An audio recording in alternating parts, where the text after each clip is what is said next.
Hello everyone, कैसे हैं आप लोग। आई होप आप सभी अच्छे ही होंगे। तो आज हम मैथ से संबंधित प्रश्न को लेकर आए हैं और प्रत्येक प्रश्नों को बिल्कुल बेसिक्स और कॉन्सेप्ट साथ बताएंगे। तो आप लोग वीडियो के अंत तक बने रहिएगा। तो चलिए शुरू करते हैं।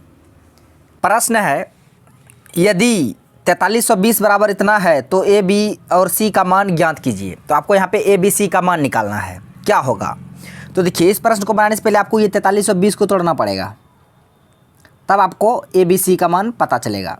तो यहाँ से अगर तोड़िएगा, 2 दूना 4, 2 एकम 2, 2 छक 12, 0। फिर 2 से टूटेगा, 10 दूना 20, 1 2 अट्ठे 16, 0। फिर 2 से टूटेगा, 2 पंजे 10, 2 चौके 8, 0, 540 बार में। फिर 2 से टूटेगा, फिर 2 दूना 4, 2 सत्ता 14, 0। फिर ये 2 से टूटेगा, 2 एकम 2,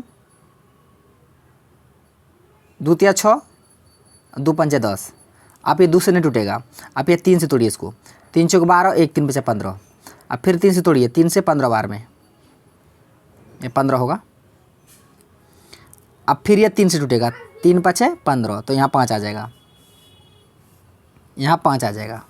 यहाँ बगल में लिख देते हैं। तो यहाँ पे देखिए 2 कितना बार आया है, 2 यहाँ पे कितना बार आया है, 1 बार, 2 बार, 3 बार, 4 बार, 5 बार। तो 2 5 बार आया है। तो यहाँ पे 2 पर पावर कितना होगा, 5। अब 2 पर पावर ए है, तो यानी कि ए का मान कितना आ गया, 5। अब देखिए 3 कितना बार है, 1 बार, 2 बार, 3 बार, यानी कि 3 3 बार है। तो यानी कि 3 पर पावर 3 होगा, यानी कि बी का मान क्या हो जाएगा, 3 हो जाएगा। उसी तरह अब देखिए 5 कितना बार आया है, तो 5 कितना बार आया है, 5 1 बार आया है। तो यहाँ 5 पर पावर सी है, तो सी कितना बार आएगा, 1 बार, यानी कि सी का मान कितना हो गया, 1 हो गया। यानी यहाँ से हम ए बी सी का मान निकाल लिए। ए का मान 5, बी का मान 3, सी का मान 1। अब 5 3 1 किस ऑप्शन में है, वही आपका आंसर होगा। तो ऑप्शन बी में हम देख रहे हैं 5 3 1, यानी कि ए का मान 5, बी का मान 3, सी का मान 1। यही आपका आंसर हो जाएगा, ऑप्शन बी। तो ऐसे बनाए जाते हैं इस तरह के प्रश्न को। पहले हम क्या किए, पहले तोड़ने के बाद तब हमको 2 3 5 कितना बार आया है, वही आपका आंसर, वही ए बी सी का मान आ गया। अब बढ़ते हैं अगले प्रश्न की ओर। प्रश्न है, पी का मान जिसके लिए बहुपद इतना इतना इतना x - 2 से पूर्णतः विभाज्य है, तब आपको पी का मान निकालना है यहाँ पे। तो देखिए x - 2, यहाँ से अगर x का मान निकलेगा तो -2 इधर जाएगा तो प्लस में 2, यानी कि x का मान क्या हो गया, 2 हो गया। अब इसी 2 को रख दीजिए, जहाँ जहाँ x है वहाँ 2 रख दीजिए। तो x³ है equation, plus 4x² minus px plus 8, यही है ना, बराबर 0 हो जाएगा। तो जहाँ जहाँ x है वहाँ 2 रखिए, तो x का क्यूब है तो यहाँ 2 का क्यूब हो जाएगा, प्लस फिर यहाँ 4x² है, x के जगह 2 रखेंगे, 2 का स्क्वायर माइनस p गुना x के जगह 2 रखेंगे, प्लस 8 बराबर 0। तो 2 का क्यूब होता 8, फिर यहाँ 2 का स्क्वायर 2 दूना 4, 4 चौका 16 माइनस 2 गुना p 2p प्लस 8 बराबर 0। अब देखिए 8 8 16 हो गया, ये प्लस में 8, ये प्लस में 8, 16। अब फिर ये 16 16 16 32, इधर 32 प्लस में उधर जाएगा तो माइनस में, यानी कि 2p बराबर -32। तो यह माइनस माइनस कटिए जाएगा ना, तो p का मान फाइनली कितना आ गया, तो ये 2 से 32 कट जाएगा 16 बार में, तो p का मान 16 आ गया। 16 किस ऑप्शन में है, ऑप्शन डी में है। तो ये आपका आंसर हो गया, ऑप्शन डी 16। तो कैसे निकला, तो बस वही क्या किया, हम x का मान निकाल लिए पहले, x - 2 था ना, तो -2 इधर प्लस में 2, तो जहाँ जहाँ x है वहाँ 2 रख के आंसर निकल गया, p का मान। इसका आंसर ऑप्शन डी हो गया। अब बढ़ते हैं अगले प्रश्न की ओर। ऐसे प्रश्न बहुत बार पूछे जाते हैं एग्जाम में, बहुत सारे एग्जामों में। तो ऐसे प्रश्न बनाए कैसे जाते हैं, इसको आप लोग ध्यान से सीखिए। अगर वीडियो पसंद रहा तो लाइक भी कर दीजिए। ये प्रश्न बहुत ज़्यादा इंपॉर्टेंट है। एक आयताकार घास का प्लॉट है, 112 मीटर लंबा है और 78 मीटर चौड़ा है। इसके अंदर की ओर चारों तरफ से 2.5 मीटर चौड़ा एक रास्ता बनाया गया है। तो रास्ता का क्षेत्रफल कितना होगा, ये आपको बताना है। तो हम पहले आयताकार क्या ले लेते हैं, प्लॉट ले लेते हैं, आयताकार प्लॉट।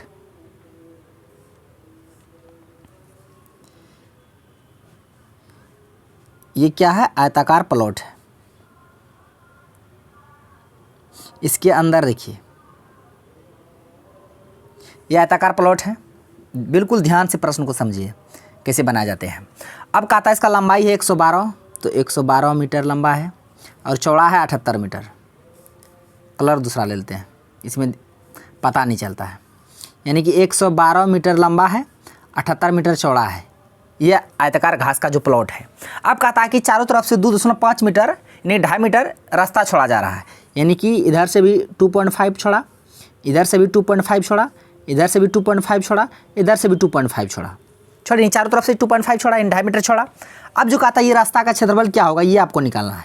यानी कि इसका क्षेत्रफल, जो रास्ता आप देख रहे हैं ये इस रास्ता का आपको क्षेत्रफल निकालना है, ठीक है, इसी रास्ता का आपको क्षेत्रफल निकालना है। तो इसको बनाएंगे कैसे? तो देखिए पहले ये आयताकार जो घास का प्लॉट है इसका क्षेत्रफल निकाल लेते हैं, पहले मैदान का क्षेत्रफल निकाल लेते हैं। तो मैदान का क्षेत्रफल कैसे निकलेगा? लंबाई गुना चौड़ाई, लंबाई 112 चौड़ाई 78 है। तो यहाँ पे पहले मैदान का हम क्षेत्रफल निकाल लेते हैं। आयताकार घास, घाट नहीं घास होगा, आयताकार घास के प्लॉट का क्षेत्रफल अगर निकालेंगे तो लंबाई गुना चौड़ाई होगा, लंबाई है 112 गुना चौड़ाई है 78। तो 112 गुना 78 करेंगे कितना होगा? यहाँ बगल में कर लेते हैं।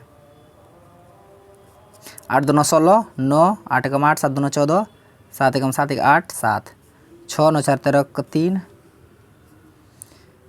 8 8 16 1 17, 7 1 8, यानी कि आ गया 8736। ये आ गया आयताकार घास के प्लॉट का क्षेत्रफल, ठीक है, यहाँ गुना किए बगल में। अब देखिए आगे आगे अब हमको निकालना है ये छोटा वाला, ये तो बड़ा वाला आयत का क्षेत्रफल हुआ। अभी ये छोटा आयत बन रहा है, अंदर में जो छोटा आयत बना है इसका आप क्षेत्रफल निकालेंगे, तब बड़ा वाला आयत में से छोटा वाला आयत का क्षेत्रफल घटा देंगे, तब क्या है किसका रास्ता का क्षेत्रफल बच जाएगा। तो ये आपको रास्ता का क्षेत्रफल ही निकालना है ना। तो अब छोटा वाला आयत का अगर क्षेत्रफल निकालने के लिए हमको लंबाई और चौड़ाई चाहिए, तो अब इसका लंबाई चौड़ाई क्या होगा? देखिए छोटा वाला आयत का लंबाई क्या होगा? तो इधर से देखिए 2.5 छोड़ रहे हैं, इधर से 2.5 छोड़ रहे हैं, तो लंबाई में कितना छोड़ेंगे? 2.5 2.5 5, यानी कि लंबाई में 5 घट जाएगा, यानी कि छोटा वाला आयत का लंबाई जो होगा लंबाई वो 112 तो बड़ा वाला है, छोटा वाला का लंबाई क्या होगा? इधर से 2.5 छोड़ा, इधर से 2.5 छोड़ा, 2.5 2.5 5, यानी 5 छोड़ेगा, तो यहाँ कितना बचेगा? 107, यानी कि छोटे वाला आयत का लंबाई 107। अब छोटे वाला आयत का चौड़ाई भी निकालेंगे। चौड़ाई देखिए चौड़ाई है उसे 78, लेकिन 2.5 इधर से छोड़ रहे हैं, 2.5 इधर से छोड़ रहे हैं, कितना छोड़ रहे हैं? 5 छोड़ रहे हैं, तो 5 घटा दीजिए तो हो जाएगा कितना? ये हो जाएगा 73, कितना? 73। अब देखिए लंबाई 107 चौड़ाई 73, अब इसका भी क्षेत्रफल निकाल लीजिए आराम से, लंबाई 107 चौड़ाई 73। अब ये छोटे मैदान का क्षेत्रफल, छोटे मैदान का क्षेत्रफल, वही घास वाला मैदान, लंबाई है 107 और चौड़ाई है कितना? 73। अब दोनों गुना कीजिए, दूसरा पेज लेते हैं, 107 गुना 73 कीजिए, 7 21 2 3 7 7 49 4 7, 1 9 2 11 4 7 1 8 7, यानी कि 78 11, 78 11 इसका कितना होगा? 78 11 छोटे वाला क्षेत्रफल। अब बड़े वाला क्षेत्रफल है 8736। अब कहता हमको क्या चाहिए? हमको इस रास्ता का क्षेत्रफल चाहिए। रास्ता का क्षेत्रफल कब निकलेगा? जब हम बड़े वाले घास के प्लॉट का क्षेत्रफल में से छोटे वाले घास का प्लॉट का क्षेत्रफल घटा देंगे, तब रास्ता का क्षेत्रफल निकल जाएगा। बड़े वाला का है कितना? 8736, छोटे वाला का 78 11, यानी कि बड़े वाला का है 8736 और छोटे वाला का है 78 11। अब घटा दीजिए, 6 में से गया 5, 3 में से गया 2, 17 में से 8 गया 9, यानी कि 925। तो 925 आएगा रास्ता का क्षेत्रफल, कितना? 925 वर्ग मीटर। तो इसका जो आंसर होगा, इसका करेक्ट आंसर होगा ऑप्शन डी, 925 वर्ग मीटर रास्ता का क्षेत्रफल। ये रहा प्रश्न, बिल्कुल बेसिक, जहाँ तक हमको बेसिक जाना था वहाँ तक गए, आपको समझा भी दिए। आई होप आप प्रश्न को समझ गए होंगे। बहुत ही आसान था, बहुत बार पूछा जाता था प्रश्न, इससे प्रश्न कि एक बड़ा सा घास का मैदान है, उसके अंदर की चारों छोड़ा जा रहा है, अगर बाहर छूटता 8 तो क्या करते उसमें? जैसे यहाँ 5 घटाए ना, वहाँ 5 जोड़ना पड़ता, यहाँ 5 घटाए वहाँ 5 जोड़ना पड़ता। अगर बाहर तरफ छोड़ता तब रास्ता बाहर तरफ रहता, तब रास्ता अंदर तरफ, इसीलिए हम घटा दिए, समझे।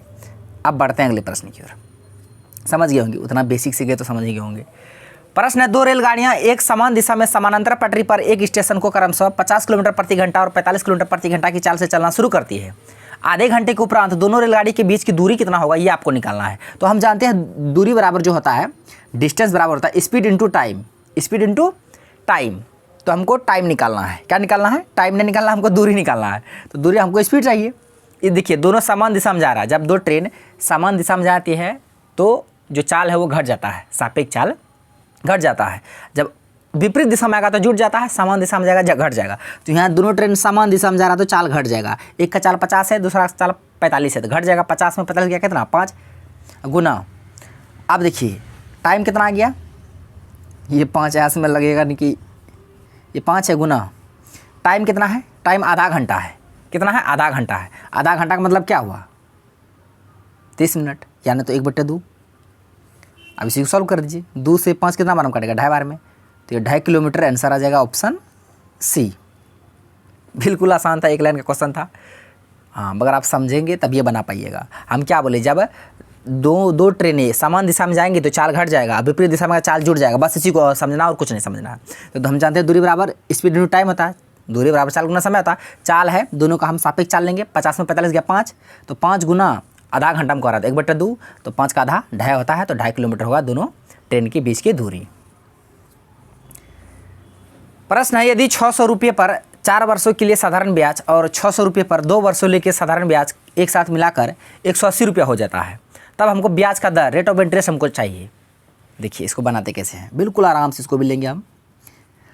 600 रुपया पर 4 साल के लिए साधारण ब्याज जो होगा मान लीजिए 8%, उसके बाद फिर 600 रुपया पर 2 वर्षों के लिए, फिर रेट ऑफ आर के हिसाब से दोनों को मिलाएंगे कितना हो जाता है, 180 हो जाता है, तो बराबर 180। इसी को सॉल्व करके आपको आर का मान निकालना है, बिल्कुल आसान है। अब दोनों को अगर जोड़ेंगे हम, या काट सकते हैं आप, कटेगा 2 जीरो, यहाँ भी 2 जीरो कटेगा, तो 6 चौक 24 आर प्लस 6 दूना 12 आर बराबर 180। तो 24 12 कितना होता है, 4 2 6 2 1 3 आर, 36 आर बराबर 180। तो आर बराबर कितना हो जाएगा, 180 बट्टे 36, कट जाएगा कितना बार में, 5 बार में। तो 5% आपका आंसर होगा option B, 5%। Rate of interest कितना आएगा, 5%। तो ऐसे भी प्रश्न पूछे जाते हैं। तो फ्रेंड्स आज का प्रश्न बस यहीं तक था, हम 5 ही प्रश्न लाए, 5 प्रश्न को बिल्कुल बेसिक से बताए। अगर वीडियो अच्छा लगा तो मेरे वीडियो को लाइक कीजिए। अब मिलते हैं नेक्स्ट वीडियो में नेक्स्ट टॉपिक के साथ।